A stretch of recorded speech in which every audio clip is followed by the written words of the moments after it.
What do you do when you have a client and you look at their numbers, their financial plan? They are so dialed in and good to go for retirement. But the client just can't get themselves to do it. They can't pull the trigger. They keep coming up with excuses, and you as their advisor are trying to figure out what gives here. Why can I not help my client see this path to retirement and get them to do so? This episode of the Root Ready podcast is designed to cover just that. How do you get your client to take action when you know it's the right thing to do, but they're held up by something that goes beyond just the numbers? And as we do this, I think the right place to start is to acknowledge the fact there is not a formula for this. There's not some do this, then this action will happen on the client's end, but having an understanding of why is it that clients are fearful of this decision? Why is it people hesitate to make moves like that? Deeply understanding the why behind that, and then having some general tactics that you can use to help guide them in that conversation is the way you need to approach this. So don't think that you're going to get the magic phrase, the magic bullet from anywhere of how to make this happen, but come at this from the standpoint of understanding deeply why is it that the client is struggling to make this decision, and what can you do as their advisor to guide them in the direction you think they should be going. The first thing that comes to mind when I think about this question is, to me, the challenge clients have is they're looking at the wrong scorecard. And what I mean by this, I'll use an example of a client I was working with one time. This client came to me. He had sold a business. He had lots of money in his portfolio, and he was ready to retire. And we're getting ready to retire, and the time's getting close. It's coming time for him to give his notice. And then he wanted to rerun some projections. And James, what if we do this for some tax strategies? And James, what if we do this for some other saving strategies? And James, what if we do this? And we just kept running and running projections. And at first I took it as, oh, he wants to be responsible. He wants to make sure we've looked at every angle before he makes this decision. But after a while, it became very clear to me, he is just procrastinating. This run scenarios and run more scenarios and do more, that's not actually building any security here. He is doing something that he knows how to do, which is continuing to work and continue to run financial projections to avoid what he doesn't know how to do, which is to step into retirement, which is to take on that new identity. So one of the things that helped me with this is, and Sahil Bloom's got a great book called The 5 Types of Wealth, helping clients to frame the right scorecard. Read that book if you've not done so already. I've talked about it, I think, in a previous episode. But what it helps to do is it helps to frame the different types of wealth. Put yourself in your client's shoes for a second. They've worked their whole life. They've worked their whole life to prepare for this moment to retire, and they're running projections. So they're looking at your right capital projection. And they're saying, James, well, what if I work one more year? Look what that does to my odds of success. Look at what that does to my overall portfolio balance. Man, that's one more year of maxing out my 401k. That's one more year of paying into Social Security and having a higher benefit for the rest of my life. That's one more year of receiving a big bonus because I'm in my peak earnings years. Everything looks better when all you're doing is looking at the financial scorecard. And by the way, the right capital projections, we look at that and say, yeah, that's comprehensive. We're looking at everything. We're looking at taxes. We're looking at cash flows. We're looking at estate planning, whatever it is. It's not really comprehensive. It's comprehensive financially, but that's just the very visible aspect of what we're doing. What's invisible in this? What about the remaining time the client has? What about their health? What about their relationships? What about their purpose? And so you can start to see that, yes, your finances matter, but that is only one aspect of your overall wealth. And that's why I mentioned the book, The 5 Types of Wealth. I recommend everyone read that because it helps you to reframe how you view wealth. If you view wealth as just money in your portfolio balance, and if your clients view it that way, and by the way, of course they will, everyone views it this way, well, why wouldn't you keep working? Why wouldn't you keep doing the thing that is continuing to improve the scorecard? This very tangible benefit that they're getting. I can move the dial to say I'm going to work one more year, 2 more years, 3 more years. Why wouldn't I do that when my Monte Carlo success number just keeps going up and up and up? And my portfolio balance goes up and up and up. And we can get sucked in to viewing that as success. Your job as the advisor is to make the invisible visible. What's invisible on that right capital projection or that eMoney projection or that Money Guide Pro projection, whatever software you're using? What's invisible is what's the cost of that extra year of work on your health?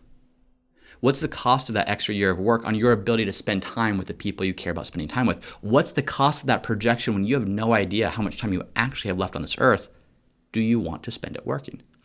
And this, again, I have to mention this all the time in the videos I do on YouTube. The goal is not to say don't work. If you love work, by all means, keep working. Work can be a wonderful thing to do. I love what I do for work. I don't have any thoughts or desires to stop working. So I'm talking specifically about that client that you know doesn't love work. It's not that work is benefiting them in any way other than continuing to move the financial scorecard higher. So how can you help your client to reframe that? Hey, Mr. and Mrs. Client, look at this. Every single year you work longer, you are absolutely going to increase your probability of success. You're absolutely building a better financial picture. Heck, let's take that to the extreme. I recommend you never stop working. Don't ever stop working, because if you don't, your odds of success are going to be 100%. Your portfolio is going to keep growing so large and be so big, it's going to be incredible. Now, if I say that, obviously I'm saying that tongue in cheek, you would start to see the absurdity of that. Why would we always keep doing that? Well, what you're doing is taking the thing that they are seeing, take that to the extreme, and obviously you see the absurdity, the shortcomings of that. That's why you need to reframe to them, this is a part of your overall wealth picture that matters, but so too does everything else. You don't have all the time in the world left to do the things that you shared with me you want to do. You don't have the luxury of, even if you have a long life expectancy, having the health that you have today. That's not guaranteed forever. What about the people who matter most to you? What about the grandchildren you have at the ages they are? You're never going to get those years back. You don't have the ability to, you can fill in the blank. So start by reframing what wealth is to clients, because sometimes we can get so caught up into the thing that is visible and tangible, which is the scorecard going up, the financial scorecard via the financial plan going up, we lose sight of the invisible. So you can say, Mr. and Mrs. Client, you can see this plan. Every year you work longer, there's a financial benefit to your Social Security, to your portfolio, to your odds of success. All of that is absolutely true. But look what doesn't show up on this.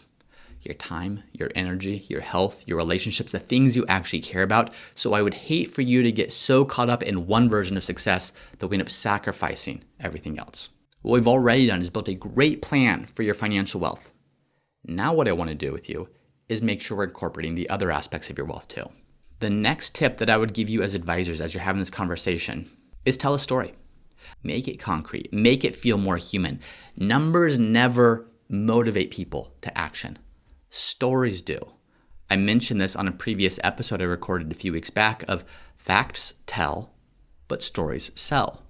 The facts are going to tell the client that they're ready to go. The facts are going to tell the client that yes, you can do this, but they very rarely motivate action.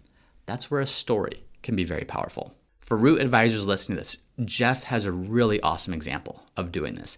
Ask him, if you're hearing this, to send you the clip he recorded, Jeff, I hope you still have it, of a children's book story that he used. There's a book called The Awesome Book by Dallas Clayton, and he read a little excerpt of it and perfectly positioned it as being something super relevant and impactful for the journey or the stage of the journey that his clients were in as they were stepping into retirement. And the reaction to that he got was priceless.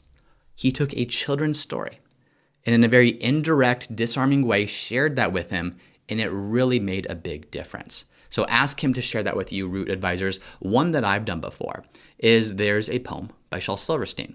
And I'm going to read the poem to you and then show you how I might, you got to make sure the timing is right. You got to make sure the client that you're doing this to is right. This isn't just a magic formula, like I said at the beginning, of say these words, say this poem, and boom, all of a sudden things are better. But I'll share this poem, or I have shared this poem, I should say, with clients before. Here's the poem. This is called Smart by Shel Silverstein. My dad gave me $1 bill because I'm his smartest son. And I swapped it for 2 shiny quarters because 2 is more than 1. And then I took the quarters and traded them to Lou. For 3 dimes, I guess he didn't know that 3 is more than 2. Just then along came Old Blind Bates, and just because he can't see, he gave me 4 nickels for my 3 dimes, and 4 is more than 3. And then I took the nickels to Hiram Coombs down at the seed feed store, and the fool gave me 5 pennies for them, and 5 is more than 4. And then I went and showed my dad, and he got red in the cheeks, and closed his eyes and shook his head, too proud of me to speak. So what's the point of that poem?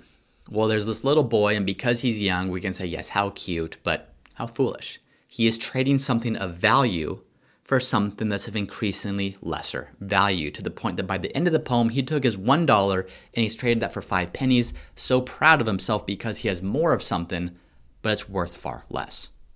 So how would I frame that to a client?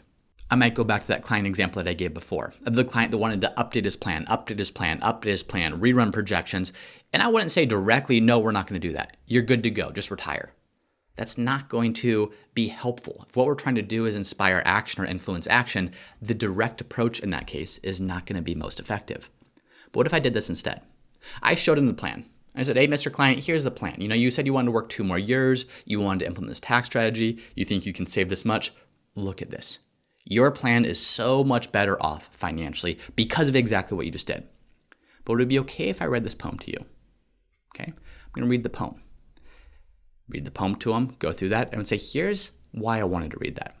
I wanted to read that because as we can look at this from an objective standpoint and say, why would you trade something of greater value for something of lesser value? My concern is that's exactly what you're doing. Yes, the numbers look great, but what you are doing is you're now trading the best years of your life, the healthiest years of your life, for money you're never even going to spend.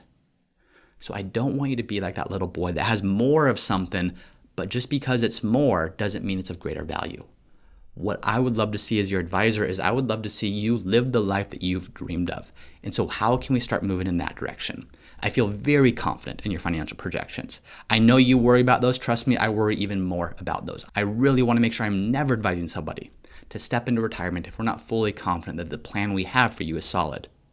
But at this point, the greatest risk to your plan isn't you not working another year or not saving to your 401k one more time. It's you not ever getting around to using this money that you've worked so hard for. So that's, of course, using a poem, a child's story to get the point across. Jeff has a great example of using another children's book to get a great point across, but it doesn't have to be that. There's something that's disarming about a children's book. There's something that's disarming about a book that tells a really core truth that we can see very clearly when the story is read, but sometimes struggle to apply directly to our own lives. The second thing you can do is just tell a real story. How many of us have a real story of someone we know, whether it was a client, a family member, a friend of a friend, who worked their whole lives? They're more than prepared, and then they passed away on the job. They passed away a month into retirement, 2 months into retirement, 6 months into retirement.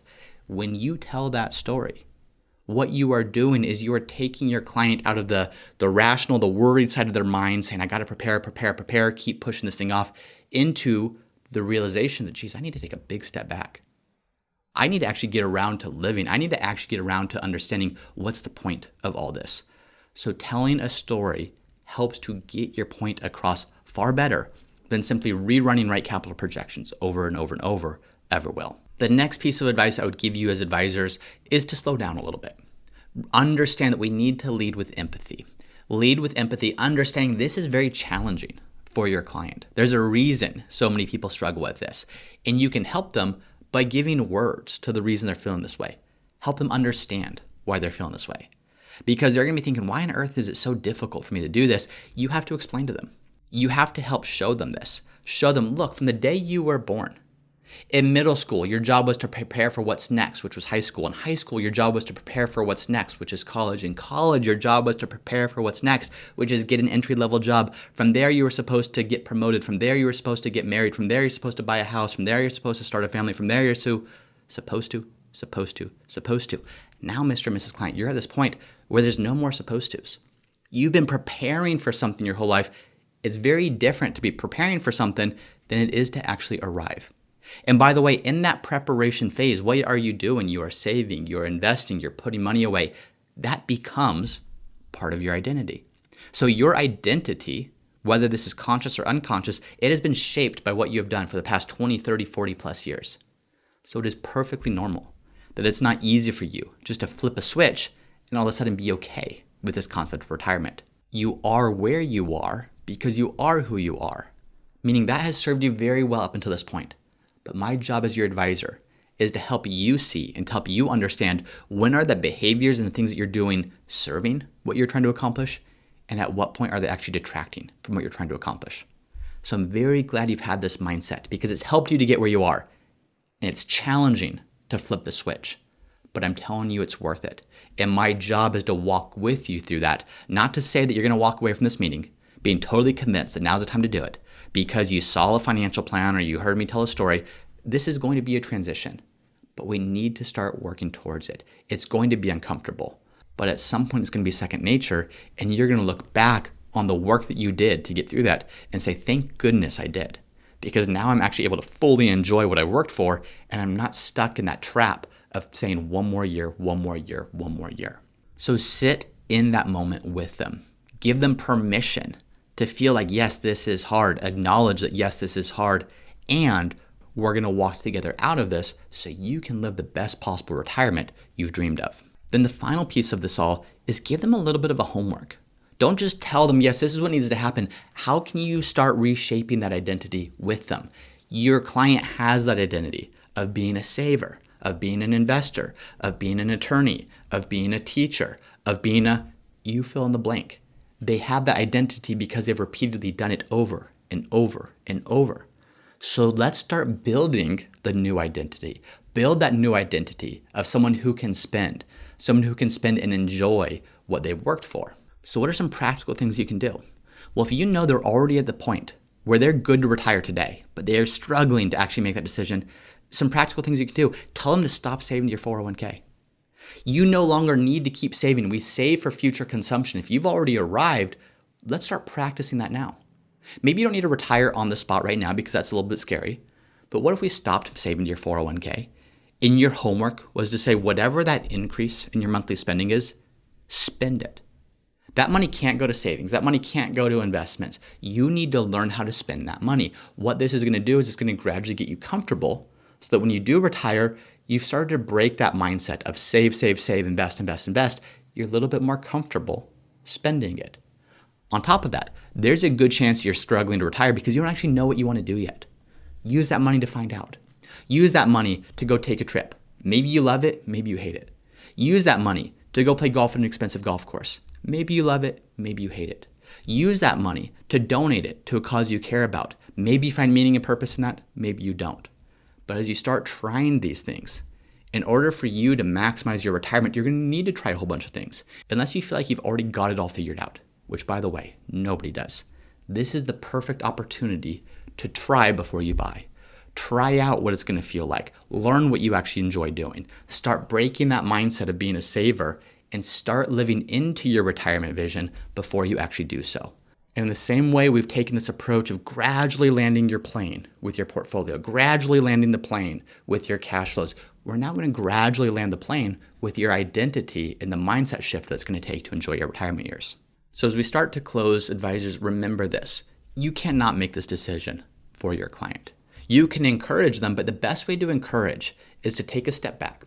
Help them expand their view of what does wealth actually mean beyond just the financial wealth. Tell stories that you know are going to connect with them to help them see the bigger picture. The stories are going to be the things that sell.